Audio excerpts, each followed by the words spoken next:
नमस्कार, मी मृणाली पिळणकर. तुम्ही पाहत आहात एलएस मराठी. घेऊयात काही महत्त्वाच्या बातम्यांचा वेगवान आढावा.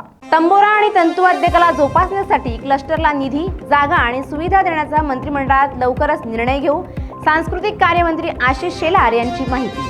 आरोपी कृष्ण आंधळे 2 ते 3 वेळा घरी येऊन गेला, पोलिसांना सापडेना कसा. धनंजय देशमुखांच्या दाव्यानं खळबळ. तपासणीमधील अधिकारी आरोपीचा बचाव करत आहेत असं म्हणायला काही हरकत नाही, धनंजय देशमुखांचं वक्तव्य. चंद्रपूर महापालिकेमध्ये स्थायी समिती गठीत न झाल्याने विकास ठप्प होण्याची भीती.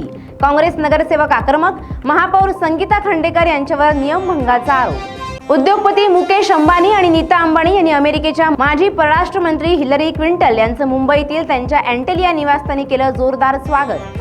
बीड जिल्ह्यातील मल्टीस्टेटने घातला हजारो ठेवीदारांना गंडा. पैसे परत मिळत नसल्याने 24 फेब्रुवारी रोजी आझाद मैदानावर आंदोलन करण्याचा ठेवीदारांचा इशारा. बीड जिल्ह्यातील मल्टीस्टेटने घातला हजारो ठेवीदारांना गंडा. पैसे परत मिळत नसल्याने 24 फेब्रुवारी रोजी आझाद मैदानावर आंदोलन करण्याचा ठेवीदारांचा इशारा. राजधानी दिल्लीतील लाल किल्ला परिसरात दहशतवादी हल्ल्याचा अलर्ट. लष्कर-ए-तैयबा हल्ल्याचा कट रचत असल्याची माहिती.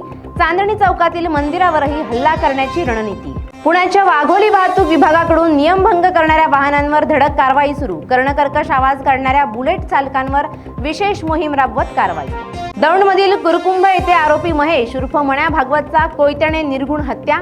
5 वर्षांपूर्वीच्या पाटस गावातील दुहेरी हत्याकांडात मण्या होता आरोपी. भंडाऱ्यातील तुमसर शहरात चोरट्यांचा सुळसुळाट. आता युनियन बँकेसमोर उभ्या असलेल्या दुचाकीच्या डिक्कीतून चोरट्यांनी लंपास केले 50,000 रुपये. मुलीने चिमुकलीला लिफ्टमध्ये अडकण्यापासून वाचवत दुर्गासारखं केलं रक्षण. व्हिडिओ व्हायरल झाल्यानंतर मुलीचं सर्वच ठिकाणाहून कौतुक. या होत्या आताच्या घडीच्या काही महत्त्वाच्या बातम्या. अशाच महत्त्वाच्या बातम्यांसाठी पाहत रहा एलएस मराठी.